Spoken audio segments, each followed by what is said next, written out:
এটা আল্লাহ রাসূলের শিখানো নয়, এটা হচ্ছে ইসলামের বিরুদ্ধাচরণ করা, আল্লাহ রাসূলের আদর্শের বিরুদ্ধাচরণ করা। এটা একমাত্র বেপরদা বেহা অশ্লীলতা শেখানোর কথা বলে, ঠিক কিনা? এই পয়লা বৈশাখের নামে যে ভণ্ডামি চলে, নিজের মেয়ে, নিজের বোন, নিজের মা, নিজের এগুলো যে আমরা তাদেরকে পর্দা পুশিদা থেকে বেপর্দার দিকে ঠেলে দেই। আরে মিয়া, আপনাকে আমাকে বুঝতে হবে, আল্লাহ রাসূল সাল্লাল্লাহু আলাইহি ওয়াসাল্লাম যখন দেখতে পেয়েছেন আকাশে ঘোর অন্ধকার মেঘ লাগাইছে, রাসূল আকরাম সাল্লাল্লাহু আলাইহি ওয়াসাল্লাম সঙ্গে সঙ্গে ওযু করে নামাজে দাঁড়িয়ে আর আল্লাহর কাছে মিনতি করেছে, আল্লাহ পাক রব্বুল আলামিন তুমি এমন কোন গজব দিও না, এমন গজব দিও না, এমন কোন গজব দিও না যাতে আমার উম্মতের বিপদ হয়ে যায়।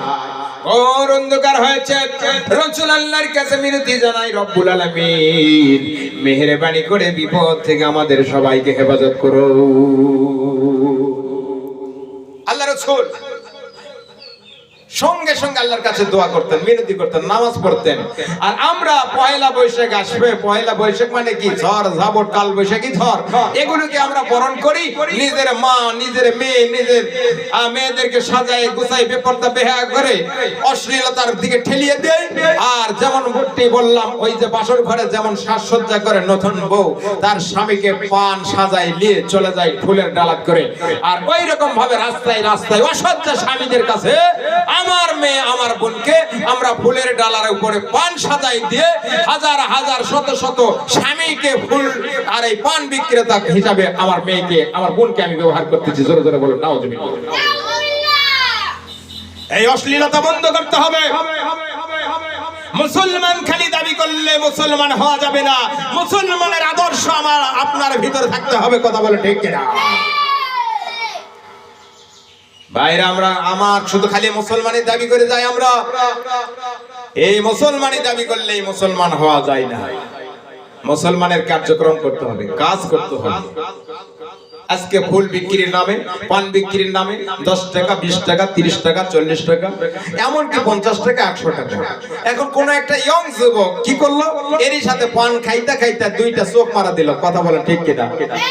আরে ডান চোখে লাগাই দিল একটা, হ্যাঁ তোমার পানটা খুব স্বাদ লেগেছে। কথা বলে ঠিক কিনা? এমন সুন্দর পান আর আমি কোনোদিনই খাইনি গো। হেয়া খুশি, হেয়া খুশি। টাকা 10 টাকার বদলে 20 টাকা দিল, 50 টাকার বদলে 100 টাকা দিল, এই তো খুশি তো খুশি। এখন পয়লা বৈশাখের দিন পরিচয় হলো, পরে এখন এই রাস্তাতে আসলে অমুক জায়গায় দেখছিলাম গো পান বিক্রেতা তো খুব ভালোই ছিল দোকানদারটা, একটু যাই না দেখে আসি। যেরকম ঠিক কিনা? এই যে ভণ্ডামি শুরু হলো। এখন দেখো তোমার মোবাইল নাম্বারটা যদি দিতা তাহলে খুব ভালো হতো। তাহলে কি হতো, মাসে যদি একটি কথা বলা হতো। তাই নাকি? ঠিক আছে দেবো। ব্যবসা শুরু। এখন দিনের পর দিন অন্যের ছেলের কাছ থেকে, অন্যের মরদের কাছ থেকে আপনার আমার মেয়ে টাকা লিবার খাবে, টাকা লিবার খাবে। এই টাকা নিয়ে কাপড় চোপড় ব্যবহার করবে, এই টাকার বিনিময়ে জিনিস কিনে ব্যবহার করবে, আর সুন্দরভাবে সেইটা নিজের স্বামীর কাছে যেটা অধিকার সেই অধিকার ভোগ করতেছে। আপনি মা, আপনি বোন, আপনি দাদি, আপনি নানি, আপনার কি হুঁশ নাই? আপনি হুঁশ আছে ঠিকই, আপনি কামাই করার জন্য ওই যে ফুলের ডালা সাজায়া তাকে হলুদ শাড়ি পরে সুন্দর করে সাজায় গুছায়া রাস্তায় পাঠিয়ে দিয়েছেন, কাস্টমার ধরতে পারে যাও গা। রূপসিরত তো ভালোই আছে, কাস্টমার 10টা 20টা ধরলে ব্যবসা ভালো হবে, মাস গেলে বেশ কিছু ইনকাম হবে। কথা বলে ঠিক কিনা আমার ভাইরা? এই বৈশাখী মাস যদি রাসূলের আদর্শ অনুযায়ী আমাদেরকে আল্লাহ তাআলার কাছে দোয়া করতে হবে, নামাজে দাঁড়ায় যেতে হবে। আল্লাহ রাব্বুল আলামিন বলেছেন, ইয়া আইয়ুহাল্লাযীনা আমানুস্তাইনু বিস-সাবরি ওয়াস-সালাত, এই ঈমানদারগণ তোমরা নামাজ এবং ধৈর্যের মাধ্যমে আমার কাছে সাহায্য প্রার্থনা করো। নামাজ ধৈর্যের মাধ্যমে, নামাজ আর ধৈর্যের মাধ্যমে সাহায্য প্রার্থনা করলে আমি আল্লাহ রাব্বুল আলামিন তোমাদেরকে সাহায্য করব। বলুন সুবহানাল্লাহ। নামাজ আর ধৈর্যের মাধ্যমে সাহায্য প্রার্থনা করতে বলছে। আর কোন বিপদ আসলে কি বলবো? ইন্না লিল্লাহ, ইন্না লিল্লাহি ওয়া ইন্না ইলাইহি রাজিউন। আমরা আল্লাহর কাছে মিনতি জানাবো।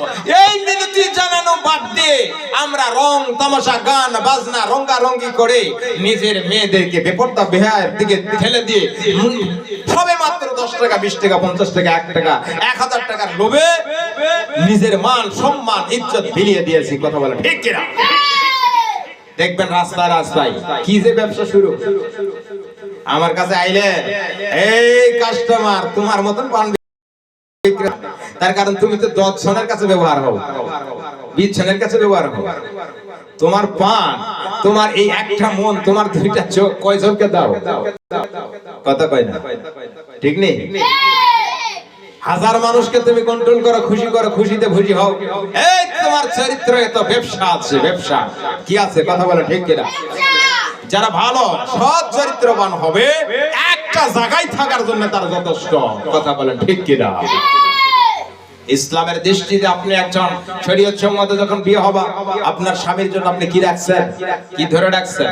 আপনার জীবন যৌবন তো সব বিলিয়ে দিয়েছেন আগে। আগে হাজার পুরুষের কাছে, হাজার যুবকের কাছে আপনার সৌন্দর্য, আপনার চরিত্র বিলিয়ে দিয়ে আপনি ইনকাম করেছেন টাকা আর খেয়েছেন মজা করে। স্বামীর কাছে যায় খালি হাতে তালি ফোটা। কথা বলেন ঠিক কিনা? আর যৌবন চরিত্র সবকিছু শেষ।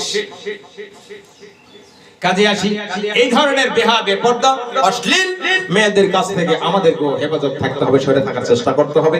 আর আমার যে সব মা বোন আছে, আমার যে সব ছাত্র ছাত্রী আছে, আমি তাদেরকে বলবো খবরদার কোন সময় যাহাতে এই বৈশাখীর নাম দিয়ে নিজেরা পান ফুল ডালাত করে নিজে কাপড় সাজগোজ করে আমরা যাতে রাস্তাঘাটে ফকিন্নির মতো ভিক্ষাত না বাড়াই। আর যদি আমার চোখের সামনে কোনো ফকিন্নিরা দেখতে পাই ভিক্ষাত বাড়াইছে আমার ছাত্র ছাত্রীর ভিতরে, তাহলে কিন্তু আমি সেখানে কিছুটা অ্যাকশন দিয়ে দেব। কথা বলেন ঠিক কিনা? আল্লাহু আকবার। আল্লাহ পাক আমাদেরকে আজকের কথাগুলো বুঝে আমল করে তৌফিক দান করুন। আমরা বলি আমিন। আসসালামু আলাইকুম ওয়া রাহমাতুল্লাহি ওয়া বারাকাতুহু।